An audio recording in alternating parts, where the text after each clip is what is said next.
G'day guys, this is Renee. Today I want to show you some of my Pinguicula, particularly the ones that are in flower. So we'll start off with Pinguicula Weather. This is a hybrid. It's got dark pink flowers that turn more of a light magenta colour as they age. There's a newer one down here that's more of a hot pink colour. I'll get it to focus. So this is growing in a tray of sphagnum moss, dead sphagnum moss, with a hole in the bottom for drainage. It's also growing in with a bulbophyllum orchid, some nice carpet moss. I've got a few little drosera starting to pop up in there. A couple of other pinks as well. I'll show you the plant itself. So it's in its dry season form at the moment, but it's still kind of dewy.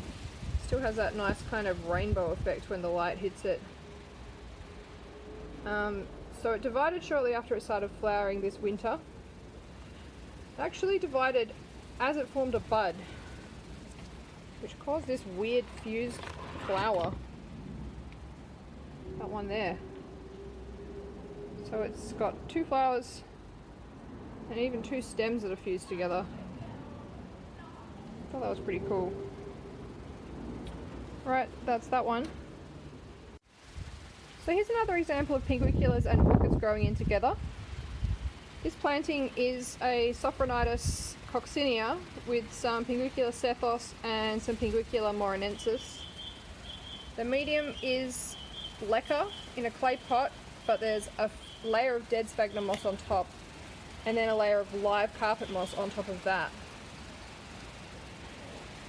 This orchid doesn't need heaps of fertilizer, so it makes it easy to grow the Pinguicula and the orchid together.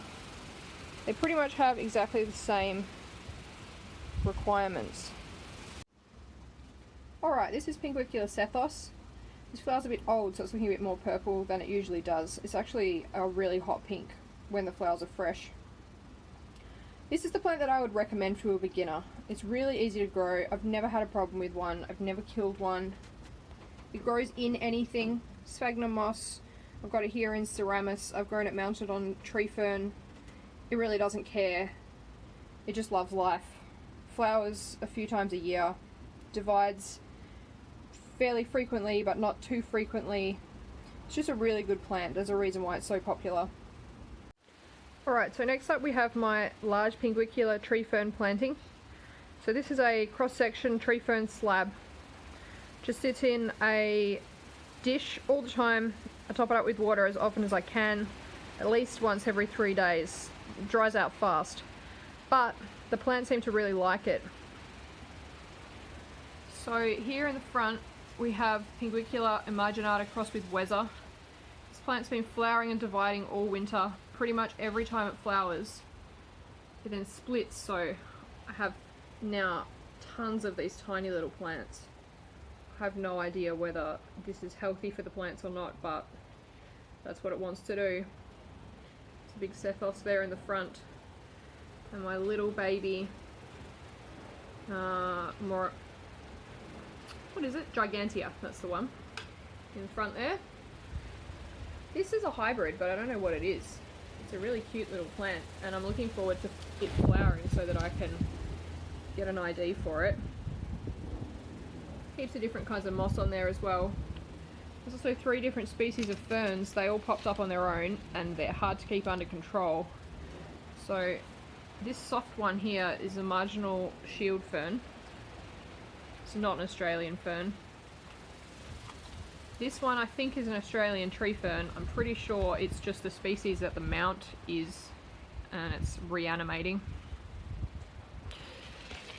And then around the back there's this other little sort of hard leaf fern. This is a plant that I bought from a garden centre that went to spore, and now it pops up in all of my pot plants. It's extremely fertile, but it doesn't grow too fast, unlike these other ones, so I don't mind it. Here in the back there's a mesophytica. See if I can get some even light on it. There we go. The Pinguicula mesophytica. It's a species. It hasn't flowered for me yet, but I just find it a really attractive plant. It's a long dormancy for me. It's only just coming out of dormancy now. That one has come out sooner. This one I thought had died, but I'm thinking it just got too much sun while it was still in its dry season form, and it seems to have survived. Don't ask me what else is in there. I don't have IDs for all of my Pinguicula. I mostly just enjoy them, and then when they flower I can figure out what they are. So I'd recommend this method for growing Pinguicula. The flowering is, the watering is a bit of work. You've really got to keep up to the water, but other than that, it's really easy. Lots of different species and hybrids seem to enjoy it. Alright, next up we have my Pinguiculas that are planted on a ball of sphagnum moss. None of these are in flower, but I wanted to show it to you anyway because I think they're looking pretty good. It's spring here, so a lot of plants are starting to come out. It's a little Yuccadoo 1713 on top. I love that plant. So this is just a ball of dead sphagnum moss that I stuffed into an onion bag. And it sits permanently in a jar of water. That's Pinguicula Tina there. Nice big hybrid. Yeah, so it just permanently sits in a jar of water. I never let it dry out. And there's a whole bunch of different Mexican Pinguicula on here, and they all seem to like it. This one here is what is it? It's Imaginata cross with Morinensis superba. Has a beautiful little flower covered in purple veins. Very nice hybrid. I put some Drosera Bowmanii seeds in there, and they're starting to germinate as well.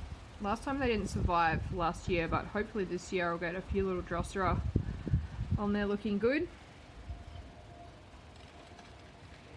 So I think this just goes to show you that there's a lot of different ways you can grow Pinguicula. They really are kind of a semi-epiphytic, lithophytic type of plant in most instances, and they'll happily grow on pretty much any well aerated moist medium, as long as it doesn't have some extreme pH situation going on. I think that wouldn't work that well, but you know, pH reasonably neutral, good root aeration, good moisture, and they tend to thrive.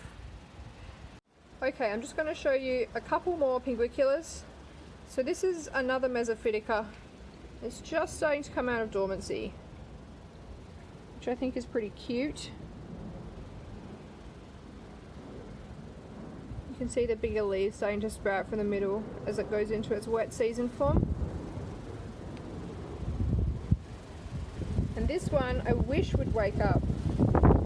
This is Podosiensis. This might be my favourite Pinguicula in my collection. It's so perfectly neat and geometric when it's dormant. But it's been dormant for months, and I want to see it wake up and start growing again. Hopefully it'll flower for me, but probably not. Maybe next year. Alright, thanks for coming to have a look, guys. I'll see you next time.